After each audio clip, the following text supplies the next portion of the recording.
Well, Okay. we've got some questions. We've You got ready questions, to I answer guess. some I'll of let this? you This is know. from Benjamin, who says, why are some people healed but others aren't? Is it a lack of faith? You know, I think Catherine Kuhlman said when she gets to God, she's going to ask him that question because we really don't know. We don't know. We really don't know.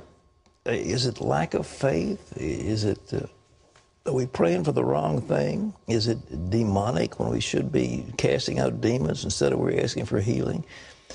When Jesus was here on earth, there wasn't one sick person who came to him who wasn't healed. Not one. But he knew whether it was psychosomatic, he knew whether it was demonic, he knew whether it was physical, he knew whether it was a curse from the ancestors, he knew all these things.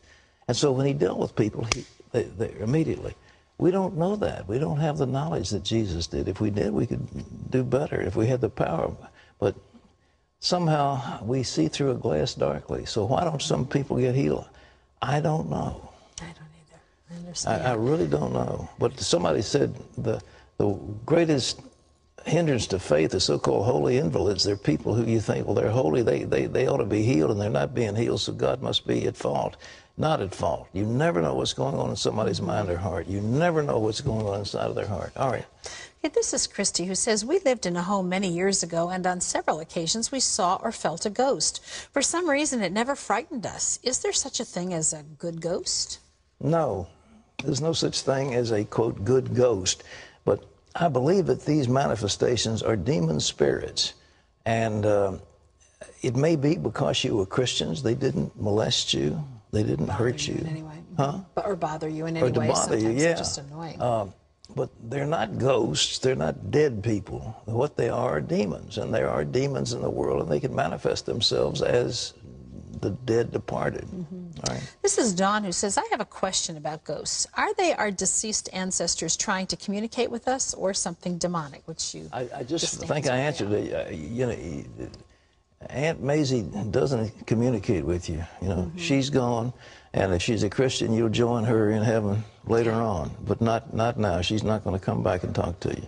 Okay, this is Marquita, who says, when someone dies, can they come back as someone else? I'm wondering because my daughter acts a lot like my grandmother, who died before she was born.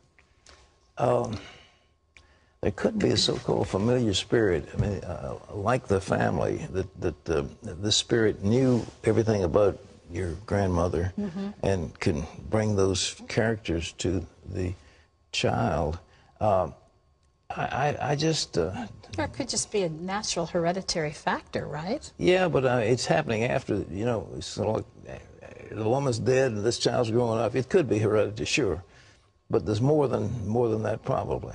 But I don't believe in reincarnation.